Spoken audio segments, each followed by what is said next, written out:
Shadow margins, the price of convenience. Kind of mysterious, right? Well, today we're diving into a business idea that looks so simple on the outside, but underneath, oh man, that's where all the really tricky stuff is hiding. So let me ask you something, straight up. Could you trust a mechanic with no garage? I mean, really think about it. No shop, none of those big hydraulic lifts, no walls of shiny tool chests. It's just a van, a mechanic, and your car sitting in your driveway. Would you hand over your keys? That one question, right there, is pretty much the entire heart of what we're going to unpack today. Okay, so we've all been there with the old way, right? You have to block out half your day, drive all the way to a garage, and then you're stuck in what the source material so perfectly calls waiting room purgatory. Ugh. But the new way?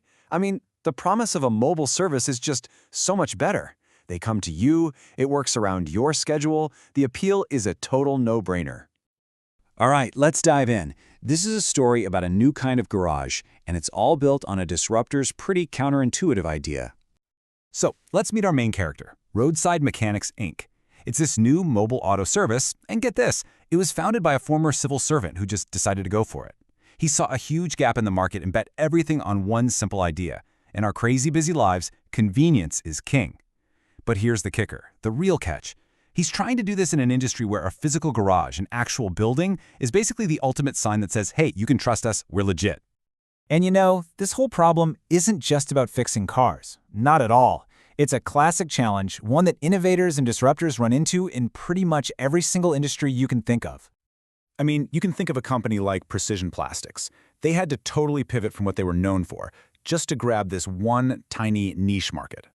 Or how about SAP Strategy? They were this coaching firm trying to figure out how to grow big without losing that personal, boutique feel that made them special in the first place.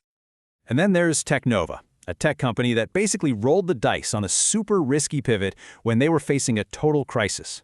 See the pattern? Every single one of these companies was standing at the exact same kind of crossroads as Roadside Mechanics. And that brings us right to the heart of it, the core dilemma. The one single decision that could either make this whole thing a massive success or cause it to completely fall apart. You know, the source material uses this incredible word to describe their pricing strategy. It calls it a fulcrum. Think about that. It's that one single point on a seesaw, right? Where everything is perfectly balanced.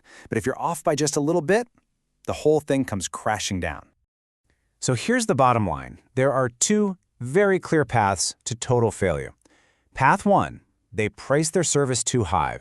If they do that, it just becomes this luxury thing for a few people, and they'll never get the sheer number of customers they need to actually grow. Okay, path two, they price too low. Well, then their profit margins, which are already pretty thin, by the way, they just poof. They evaporate. So, the million-dollar question is, how do you find that perfect sweet spot, that perfect balance? Well, let's break down all the things they have to juggle. And man, this really shows you just how complicated this whole thing is. It is not just about adding up your costs. Look at this. A full 30% of the decision is about perception. What does your price tag actually say about your service? Then, of course, you've got the hard numbers, volume versus margin. But then there's consumer psychology, what's going on in the customer's head. And even where you operate, the geography of it all, plays a huge part. Let's put these two strategies side by side. If you go with a high-price strategy, you're positioning yourself as this premium exclusive brand. You make great money on every single job, but your growth is going to be slow and very targeted. Now flip that. The low-price strategy is all about grabbing the mass market, growing fast and wide. The catch? You make way less profit on each job. And this brings up that really tricky question. Does a low price make people think your service is, risky or just not as good? And that word, risk, that's what this all comes down to. It brings us to the biggest, most abstract challenge Roadside is up against. How in the world do you build trust when you don't have a physical showroom, a real building people can see and touch?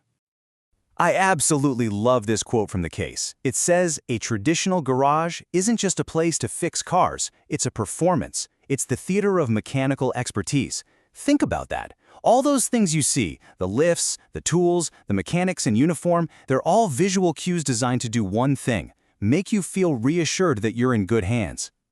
Roadside Mechanics, they have no stage. All they've got is your driveway. That is a huge difference, and it puts every ounce of pressure squarely on the service itself. So, how do you build that trust from literally nothing? Well, there's only one way, the hard way. It has to be earned, slowly, over time, by building a rock-solid reputation. And that reputation comes from flawless results, proven again and again, one customer, one oil change, one brake job at a time. There are absolutely no shortcuts here. All right, so now it's your turn. I'm putting you in the founder's shoes. You've heard all the arguments, you know the stakes. What's your move? What call are you going to make? First up, it seems like a straightforward business choice, right? Do you price for that immediate cash, that high-margin revenue? Or are you playing the long game, pricing for market capture down the road? But wait, it's not that simple, is it? That financial decision is completely tangled up with a much bigger, fuzzier problem. How do you signal quality when you can't signal permanence? Suddenly, your price isn't just a number. It becomes one of the only tools you have to tell people, hey, you can trust me. And then, of course, you have to think about the actual customer. What's the right price for saving someone from that awful waiting room purgatory? I mean, let's be real. You're not just selling an oil change, you're selling them back their time. And what's that worth? Which brings us to the final, ultimate question that this whole thing really boils down to. In a world that is obsessed with selling convenience, what is the one thing, the single thing, you absolutely cannot afford to discount? Is it your price, or is it their trust?